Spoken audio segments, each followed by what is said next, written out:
On the night of April 22nd, a blind activist in China makes a daring escape. Chen Guangcheng, a self-taught lawyer and advocate for the poor, had been a prisoner in his own home for more than 18 months. During that time, he and his wife were periodically and savagely beaten by their Chinese guards. In his first television interview, Chen says he needed to find a way out. You were under house arrest. What was that like? I want to correct one thing here. When we talk about my situation in the future, let's not use the word house arrest, but instead let's use the term illegal detention. It's hard for me to describe what it was like during the time, but my suffering was beyond imagination. Did you feel like there was an end to it? Did it feel like it was just going to go on and on? I didn't see much hope. Chen is known as the barefoot lawyer in China, a well-known activist who became a government target after he filed a class action lawsuit in 2005 on behalf of poor women who say they were subjected to forced abortions and sterilizations as part of China's one-child policy. Soon after filing the lawsuit, Chen was arrested and jailed for more than 4 years. You filed a class action suit on behalf of these women. Did you know that the state would arrest you? Did you know that you would get in trouble? It would be dishonest of me to say I had never thought of it, but I didn't imagine they would disregard the law so blatantly. Why did you begin to speak out? It was very natural for me. I feel it's in people's nature to want to stop evil and embrace the good. So there was really nothing special there. It was just how I reacted naturally. You say it's natural to want to speak out against evil, but many people remain silent. I only feel it's natural reaction from my heart. My nature wouldn't allow me to sit idly by and disregard what was going on. I think everybody should act that way. After his release, he was detained in his home.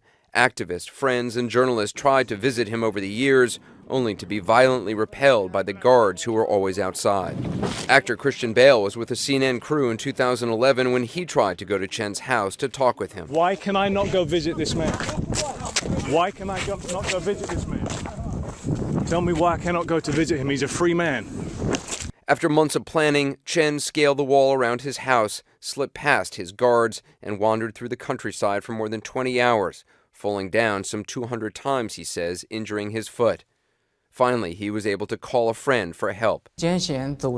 After evading danger and obstacles, I was able to get out of Dongshigu village, and then I called my good friend Guo Yushan in Beijing. He quickly led a team to find me and drove me to Beijing. While in Beijing, he found me a safe place to stay temporarily, but then we started to worry about my safety because of my experience in 2005. Worried for his safety, Chen's friends helped him seek refuge in the U.S. Embassy. When a group of people come together and accomplish something, they often fight for credit. But in my case, all those people who went to Shandong to pick me up, when the news broke, they were fighting for risk instead of credit. They were all trying to claim responsibility to make others safer.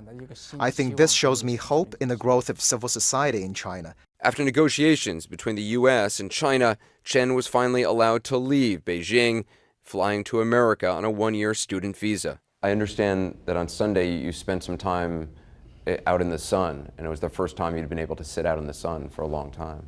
I hadn't been able to feel nature for a long time. On that day, I had some time to soak in the sun and feel the breeze. I had missed out for too long. Chen has not sought asylum.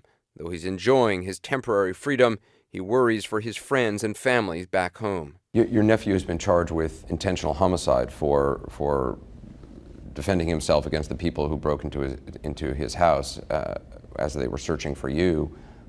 What do you think is going to happen to him? Are they trying to punish you through him? You can already see what's happened to him. It's clear they want to convict him. Your mother is also still in China. There's reports your brother actually escaped illegal detention back in his home village. Do you worry about them as well? Of course, I'm very worried. You can see their retribution against my family since my escape has continued and been intensified. Do you regret speaking out? I mean, given all you've been through, arrested for 4 years, illegally detained in your home, you and your wife, do you regret speaking out? No, I have no regrets. But I also want to thank all the friends who helped me, including my family members and supporters. I'm very concerned about the safety of some of them. Chen, his wife, and 2 children have only been in the U.S. for less than a week. Whether he'll ever be able to return to China is unclear. He vows he will continue to speak out. I don't feel much pressure. It's just a matter of time. I've only been here for a short time. If the pressure in Shandong couldn't silence me, I don't think any other pressure would be able to silence me.